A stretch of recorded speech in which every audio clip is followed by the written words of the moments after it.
যেই সূরা শত্রুকে অন্ধ করে দেয়। কি করে দেয়? এই সূরার প্রথম 9টা আয়াত যদি বিপদে পড়ে, শত্রুর কবলে পড়ে আপনি তেলাওয়াত করেন, শত্রুর চোখটারে অন্ধ করে দিবে কে? আল্লাহ। বিশ্বনবী মক্কা থেকে যখন মদিনায় যায়, হিজরতের সময় বিশ্বনবী সূরা ইয়াসিনের প্রথম 9টা আয়াত তেলাওয়াত করলেন। তেলাওয়াত করে আল্লাহর নাম নিয়ে ঘর থেকে বের হলেন। আশেপাশে কাফেররা ঘুরে কিন্তু বিশ্বনবীরে দেখে না, সবাই খেলে এরকম এরকম করে, ডানে বায়ে হাতায় বিশ্বনবীর সামনে দিয়ে যায়, কিন্তু কাফেরদের চোখ অন্ধ করে দিয়েছে কে? আল্লাহ। এজন্য কোরআন তেলাওয়াত করলে কাফেরদের চোখকে অন্ধ বানায় দেয় কে? আল্লাহ। এজন্য সূরার একটা নাম হচ্ছে সূরাতুল মুইম্মাহ।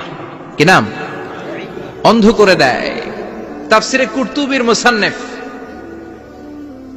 ইমাম আল কুরতুবী, উনাকে জালিম বাদশা বন্দী করেছিল। ওনার তাফসিরে এসেছে উনি শক্তিশালী লোক ছিলেন, জেলখানা ভেঙে বাঁচার জন্য দিছে দৌড়। উনারেও ধরার জন্য জালিম বাদশার সৈনিকেরা ঘোড়া নিয়ে রওনা হয়েছে। উনিও দৌড়ায়, ঘোড়াও পেছন থেকে আসে। ওমিয়া মানুষ কি ঘোড়ার দৌড়ের সাথে পারে? উনি হাঁটতে হাঁটতে হয়রান হয়ে এক বালুর ময়দানে যে ধপাস করে পড়েছেন। ওরাও ঘোড়া দিয়ে এসে নেমেছে, কিন্তু আজীব তামাশা, উনি বালুতে ধপাস করে পড়েই